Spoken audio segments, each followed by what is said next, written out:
அப்படிதான் நான் பார்க்குறேன். சரி, திரு ராஜகம்பீரன், இப்போ திமுக கூட்டணியை பொறுத்த வரைக்கும் தேமுதிகவுடைய வருகையை எதிர்பார்க்குது அப்படின்னு நம்ம சொல்லலாமா, அல்லது வந்தால் வரட்டும், அப்படி இல்லைன்னா பரவாயில்ல அப்படின்ற அந்த ஒரு நிலைப்பாட்டில் திமுக இருக்கு அப்படின்னு நினைக்கிறீங்களா? 2011 காலகட்டத்தில் தான் திமுக அப்படி எதிர்பார்த்தாங்க.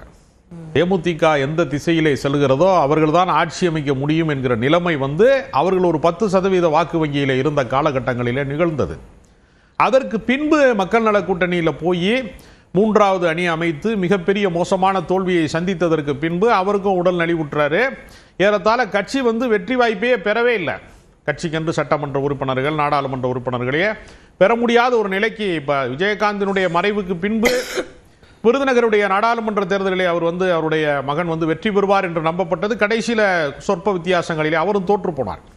இப்போ கட்சியினுடைய அங்கீகாரம் என்பது ஒரு பெரிய சவாலாக இருக்கிறது.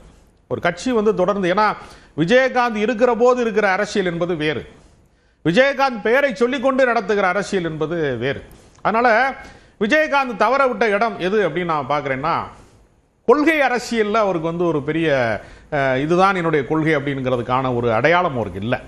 அவர் ஒரு தனி மனித அரசியலில் அவருக்கு ஒரு சினிமா நடிகருக்கான பிம்பம், பிறருக்கு உதவி செய்வார், கருப்பு எம்ஜிஆர், மனிதாயமான உதவி செய்யக்கூடியவர், பல பேருக்கு வாய்ப்புகள் தந்திருக்கிறார் திரைப்பட உலகத்தில், பல பேருக்கு பசியாற்றியிருக்கார். இதெல்லாம் அவருக்கு இருக்கக்கூடிய ஒரு பண்பாட்டு தளத்தில் அவர் ரொம்ப உயர்ந்து நிற்கிறார்.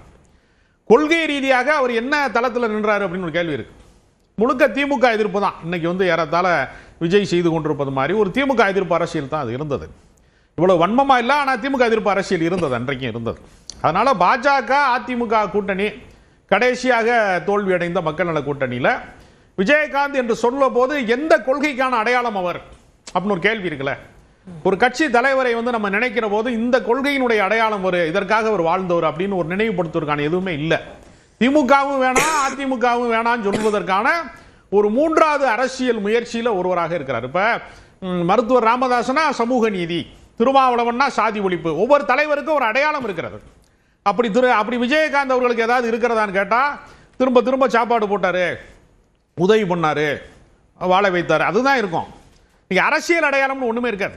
தனி மனித பண்பாட்டு ரீதியான ஒரு பிம்பம் தான் அவருக்கு இருக்கு. இப்போ மாநில உரிமை சார்ந்த விஷயங்கள்லயோ, இந்தி மொழி திணிப்பு போன்ற அந்த எதிர்ப்புகள்லயோ அதுல எல்லாமுமே தேமுதிக இந்தி எதிர்ப்பு, இந்தி வேண்டாம், இருமொழி கொள்கை தான், அப்படியான ஒரு நிலைப்பாடுகளை தானே அவங்க எடுத்தாங்க. அதெல்லாம் கட்சி ஆரம்பிக்கிறதுக்கு முன்னாடி அவர் ஈழ அரசியல்ல இது மாதிரி விஷயங்கள்ல எல்லாம் ஈடுபாடு காட்டியவர். ஏன்னா திமுக சார்பாளர் தான் தொடக்கத்தில், கட்சி ஆரம்பிக்கிறது வரைக்கும் அவர் திமுக சார்பாளர். ஏன்னா அவர் திருமணமே கலைஞர் அவர்களுடைய தலைமையில தான் நடந்துச்சு அப்படிங்கிறதா வரலாறு. அதனால திமுகவினுடைய ஒரு தொடர்ச்சியாகத்தான் தொடக்கத்தில் அவர் இருக்கிறார். பின்னால திமுக எதிர்ப்பாளராக இருக்கிறாரு. அப்புறம் அண்ணா திமுகவையும் சவால் விடுறாரு. எதிர்கட்சி தலைவர் ஆனது 100 நாள் கூட அது நீடிக்கல. கடுமையான முரண்பாட்டை ஜெயலலிதாவோடு வளர்த்து கொண்டார். அதற்கு பின்பு அரசியல் என்பது அவருக்கு கை கொடுக்கல. எதிர்கட்சி தலைவர் வரைக்கும் வந்தவர் முதலமைச்சர் வேட்பாளராக நிறுத்தப்படுகிற போது சட்டமன்ற உறுப்பினராக கூட வெற்றி பெற முடியல. அந்த கட்சிக்கு தொடர்ந்து பின்னடைவு வருகிறது. அதனால மீண்டும் அவர்கள் தங்களை நிலைநிறுத்திக் கொள்வதற்கு அந்த கட்சி ஒரு சிறிய வட்டத்துக்குள்ள மாட்டிக்கிச்சு. ஏன்னா தொடக்கத்திலேயே 8%, 10% அப்படி உயர்ந்து கொண்டே போன அந்த வாக்கு சதவீதம் என்பது சறுக்கலாகி கடைசியா 2% அதற்கும் கீழாக வந்துருச்சு. கடந்த சட்டமன்ற தேர்தலில் அவர்கள் இப்பவும் தேமுதிக எந்த கூட்டணி பக்கம் செல்லும் என்பது ஒரு அரசியல் தளத்துல முக்கியமான ஒரு பேசு பொருளாக இருந்துட்டு தானே இருக்கு. இல்ல, அதற்கு காரணம் என்னன்னா, வெற்றி தோல்வியை தீர்மானிக்கக்கூடிய வித்தியாசம் என்பது குறைந்த வித்தியாசத்திலே கூட 2%, 3% கூட ஆட்சி மாற்றங்களே நிகழ்வதற்கான சாத்தியங்கள் இருக்கிறது. அப்படிங்கிறதுனால 2% வச்சிருக்கிற கட்சியா இருந்தாலும் அவங்களை சேர்த்துக் கொள்வது என்பதற்கு பல பேர் போட்டி போறாங்க. அதிமுக தான் அதிகபட்சமாக அவர்கள் விரும்பக்கூடிய, அதாவது அவர்களை அணுகக்கூடிய கூட்டணியாக இருக்கிறது. திமுகவை பொறுத்தவரையில் அவர்களுக்கு ஏற்கனவே ஹவுஸ்ஃபுல்லாக தான் இருக்கு, எல்லாமே போதுமான அளவுக்கு கூட்டணி இருக்கிறது. மீண்டும் இவர்கள் கூட்டணிக்கு வருகிற போது அவர்களுக்கு நெருக்கடி தான் வரும், நிர்பந்தம் ஏற்படும். ஆனால் வந்தால் வரவேற்பார்கள். ஆனால் திமுக இவர்களை நோக்கி பயணம் செய்வார்களா என்று சொல்ல முடியாது. ஓகே, திரு ராம்கி, இப்போ தேசிய ஜனநாயக கூட்டணிக்கு வர வேண்டும் என்பதை பொன் ராதாகிருஷ்ணனும் வலியுறுத்துகிறார். அதிமுகவும் அப்படியான விருப்பத்தை வெளிப்படுத்துறதை நம்ம தொடர்ந்து பார்க்குறோம். ஆனால் இன்னமும் அதில் அந்த சிக்கல் நீடிக்கிறதுக்கு என்ன காரணம் நினைக்கிறீங்க? இல்லை, எல்லாருக்கும் தெரிஞ்சு அரசியல் கணக்குகள் தான். இல்லை கூட்டணி என்ன எதிர்பார்ப்புகள் அதெல்லாம் அவங்க தொடர்ந்து பிரேமலதா அவர்கள் 2019 நீடிக்கிற விஷயம்தான். அவங்களுக்குன்னு ஒரு தனிய அரசியல் கணக்கு இருக்குது.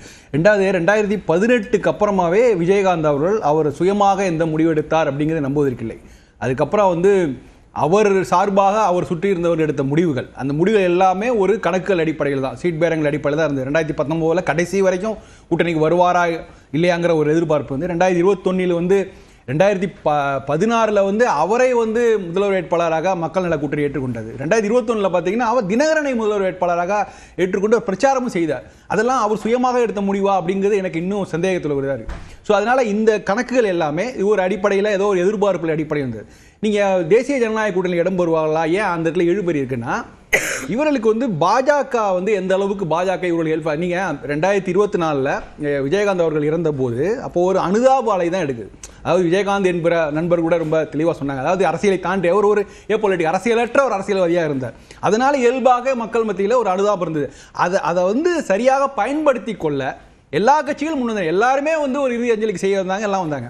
பட் எலெக்ஷன் வரும்போது 2024 நாடாளுமன்றத்தில் வரும்போது விருதுநகரில் என்ன நடந்தது, அங்கே தான் அதிகபட்ச வட மாவட்டங்களிலே இல்லாத அதிகபட்ச வாக்குப்பதிவு 70% அங்கே நடக்குது. கேப்டனுடைய அவர்களுடைய பையன் வந்து நிற்கிறாரு. அவருக்கு வந்து அவருக்கும் மாணிக்கம் தாக்கூருக்கான இடைவெளி வந்து 5,000 வாக்குகள் வித்தியாசத்துக்கு தான் தோற்று போனார் அவர். நீங்கள் அதை எதிர்த்து நின்ற மூன்றாவது ராதிகா என்டிஏ கூட்டணி பாஜக கூட்டணி அவங்க வந்து பெற்ற வாக்கு வந்து 1,66,000 வாக்குகள். அதுலேருந்து ஒரு 5,000 வாக்குகள் வந்து பிரபாரன் கிடைத்திருந்தால் கூட வெற்றி பெற்றிருப்பார். ஸோ அதனால அந்த இடத்துல வந்து நீங்கள் யாருமே ஒரு விஜயகாந்தோட பையன் நினைச்சு யாருமே இல்லை. அங்கே வந்து ஒரு சக போட்டியாளர் நினைச்சா எல்லாரும் கடுமையாக பிரச்சாரம் செய்தார்கள். பாஜகவும் எந்த வித உதவி செய்யல, திமுக எந்த உதவி செய்யல.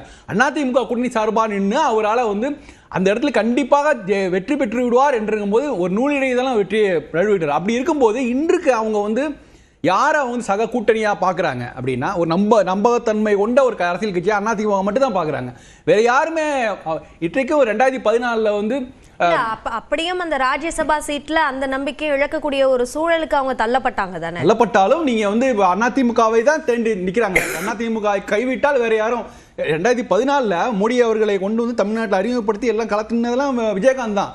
ஆனால் அவருக்கு அந்த கட்சிக்கு பாஜக என்ன செய்தது அப்படிங்கிற கேள்வி இருக்குல்ல, எதுவுமே இல்லை. இன்னைக்கு திமுக வந்து அவங்க வந்து இந்த அளவுக்கு வந்து ஒரு அளவுக்கு அவங்க விஜயகாந்த் தொடர்களை ரசிகர்களை கவர் பண்ணுற மாதிரிலாம் பேசுகிறாங்கன்னா என்ன செஞ்சுருக்காங்க அப்படின்னா, ஆரம்பத்திலேருந்தே விஜயகாந்துக்கும் திமுகவுக்குமான தலைமைக்கான முறையில் எல்லாம் எல்லாருக்கும் தெரியும். ஸோ எந்த கட்சியுமே இவர்களுக்கான ஒரு ஒரு அனுதாப ரீதியில் அணுகவே இல்லை.